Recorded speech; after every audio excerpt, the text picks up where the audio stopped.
விநாயகர் புராணத்தில் வேதவியாசர் விநாயகப் பெருமானிடம் இருந்து உபதேசம் பெற்ற நிகழ்வும் அதன் தொடர்ச்சியாக கூறப்பட்ட வருங்கால நிகழ்வுகளும் மிக முக்கியமான பகுதிகளாகும். வியாசர் மகாபாரதத்தை எழுதத் தொடங்கும் முன் படைப்பின் ரகசியங்களையும் தர்மத்தின் நுட்பங்களையும் அறிய விநாயகரை வேண்டி நின்றார். அதன் சுருக்கம் இதோ.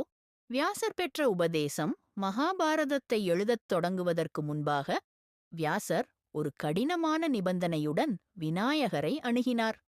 விநாயகர், நான் எழுதும்போது எனது எழுத்தாணி நிற்கக்கூடாது என்ற நிபந்தனையை விதித்தார். அதற்கு பதிலாக வியாசர், ஒவ்வொரு ஸ்லோகத்தின் பொருளையும் முழுமையாக புரிந்து கொண்ட பின்னரே நீங்கள் எழுத வேண்டும் என்ற நிபந்தனையை முன்வைத்தார். இந்த உபதேசத்தின் போது விநாயகர் வியாசருக்கு வழங்கிய ஞானத்தின் சாராம்சம். பரம்பொருள் தத்துவம். விநாயகரே அனைத்து வினைகளுக்கும் தொடக்கமும் முடிவுமானவர்.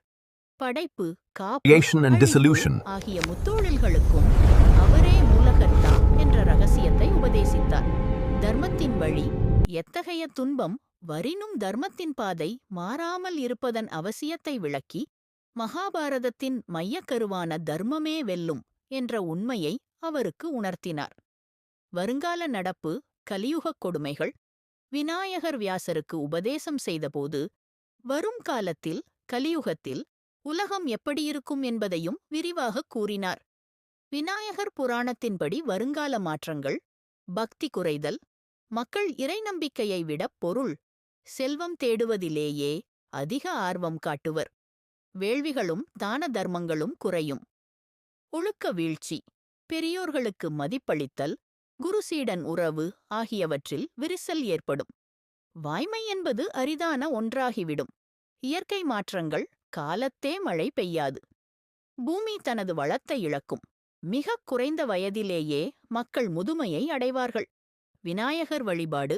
கலியுகத்தின் கொடுமைகளில் இருந்து விடுபட கணபதி ஒருவரையே சரணடைவது எளிமையான வழியாக அமையும்.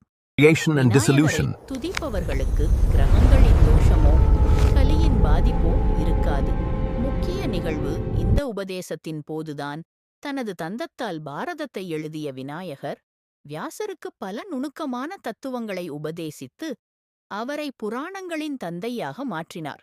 இந்தக் கதை ஒரு செயலைச் செய்வதற்கு முன் தெளிவான ஞானமும் உபதேசம், அதைச் செயல்படுத்தத் தகுந்த ஆற்றலும் விநாயகர் அவசியம் என்பதை நமக்கு உணர்த்துகிறது.